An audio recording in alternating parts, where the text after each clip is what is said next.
keutamaan bangun di malam hari, ibadah tahajud, kata Al-Quran, itu memiliki 4 keutamaan. Tambahan yang tadi, memiliki 4 keutamaan lain yang tidak akan pernah diberikan kepada orang yang tidak tahajud, bahkan sekhusyuk apapun sholat yang lainnya. Misal, antum sholat fardunya khusyuk luar biasa, tapi nggak tahajud, nggak akan dapat yang 4 ini.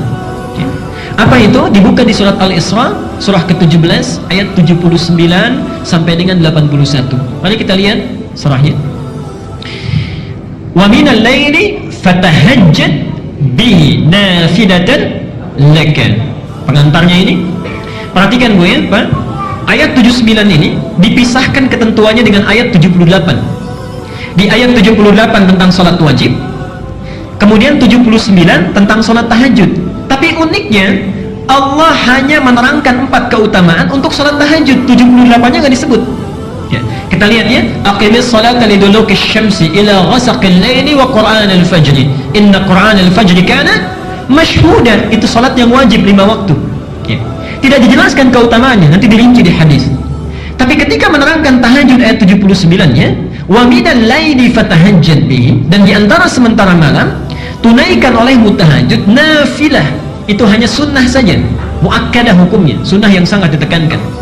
Tapi ibadah nafilah ini, subhanallah, tidak didiamkan oleh Allah, langsung dilengkapi ayatnya. 1. Asa an yab'athaka rabbuka maqaman mahmuda.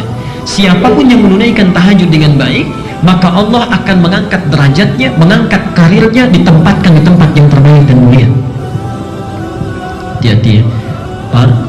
Saya seringkali rewel ya, cerewet kepada para ayah. Antum itu punya tugas untuk mencari nafkah. Allah sudah berjanji di ayat ini, kalau antum tidak tinggalkan tahajud, tunaikan dengan baik, itu karir pekerjaan kita akan dimudahkan. Itu sudah janji Allah. Sudah janji Allah. Antum jangan lihat para sahabat Nabi itu bukan semuanya jadi ustaz, tidak. Banyak di antara mereka yang pebisnis. Abu Bakar misalnya seorang diplomat yang sangat ulung di samping seorang pebisnis. Utsman bin Affan seorang pedagang yang luar biasa. Abdurrahman bin Auf seorang sahabat yang luar biasa manajemen bisnisnya, paling kaya saat itu di Makkah dan di Madinah. Ali bin Abi Thalib seorang pengajar yang sangat jenius. Bapak ibu tahu apa yang terjadi?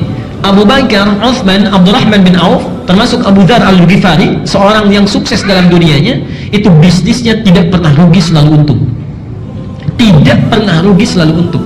Bahkan Abdurrahman bin Auf cuma punya modal pakaian saja, 3 bulan di Madinah jadi orang nomor 3 paling kaya di Madinah. Nomor 3 paling kaya. Hartanya seperempatnya 80.000 dinar. Modalnya cuma pakaian, 80.000 dinar. Sekarang 1 dinar 2,5 juta. Setengah T kurang lebih dalam 3 bulan. Untanya 10.000 ekor dalam 3 bulan. Subhanallah. 10.000 ekor. Sekarang 1 ekor itu 15 juta paling murah. Ya. Dombanya tak terukur. Setelah 1 tahun, 1 tahun itu jadi orang paling kaya di Madinah yang kapaknya saja terbuat dari emas. Antum 3 bulan sudah dapat apa? Oke, mari kita lihat apa yang terjadi. Mereka sahabat yang sangat sibuk, luar biasa pekerjaannya, dan pergi kemana-mana. Pak, dinasnya itu kemana-mana. Utsman itu kadang dinas ke tempat ini, kadang dinas ke tempat itu, dan sebagainya. Tapi jangankan wajibnya, sunnahnya dikerjakan. Siamnya jalan, tahajudnya jalan, dan sebagainya. Sahabat yang sangat sibuknya luar biasa. Bahkan diantara mereka disebut oleh Rasulullah akan masuk surga tanpa hisab, masih mau tahajud, masih mau menunaikan siam sunnah. Antum, saya, kita semua yang masih belum jelas nasibnya di akhirat, surganya belum jelas, tuh kan? Kemudian ibadahnya juga belum maksimal, dunianya belum tentu tercapai, maka lebih layak kita untuk semakin bersemangat dalam menunaikannya. Jadi pesan saya, kalau antum masih aktif bekerja dimanapun, jangan tinggalkan tahajud. Allah sudah berjanji. Dan kalimatnya asa, bukan la'alla. Dibeda antara asa dengan la'alla. Kalau la'alla itu harus usaha keras dulu, sungguh-sungguh, baru dikasih. Asa tidak. Asa selama kita ikhlas, menunaikannya, sekalipun kuantitasnya mungkin sedikit, itu Allah langsung berikan. Allah langsung berikan. Karena itu penaklukan kota Mekkah itu tidak menggunakan la'alla, pakai asa. Pakai asa kalimatnya di Quran. Saya teruskan, itu satu. Yang kedua, kita lanjutkan dulu. Allah berjanji akan memudahkan setiap awal aktivitasnya. Bahkan hebatnya tahajud, langsung kita yang diminta oleh Allah.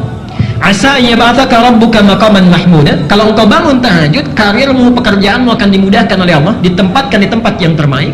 Kemudian diperintahkan kita, waqul, katakan, Saat tahajud itu mintakan kepada Allah, Rabbi adkhilni mudkhala sidqin.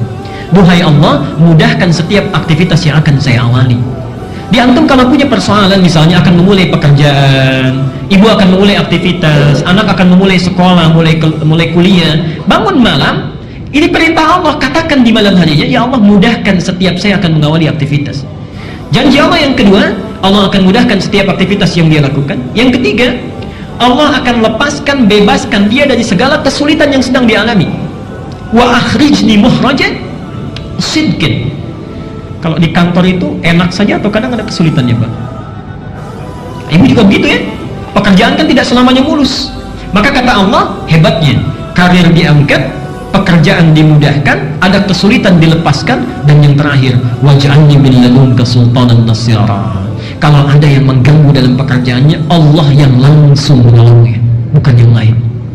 Allah yang langsung menolongnya. Ini 4 hal. Karena itu, dari keutamaan-keutamaan ini, Nabi diperintahkan sebelum turunnya perintah sholat 5 waktu, Rasulullah sudah menunaikan sholat ini, sholat malam, sudah didawamkan. Turun surah Al-Muzammil, surah ini mewajibkan Rasulullah menunaikan sholat tahajud. Jadi asalnya tahajud itu wajib bagi Nabi. Nanti setelah turun ayat yang ke-20 di surah Al-Muzammil, ayat yang terakhir, pindah menjadi sunnah.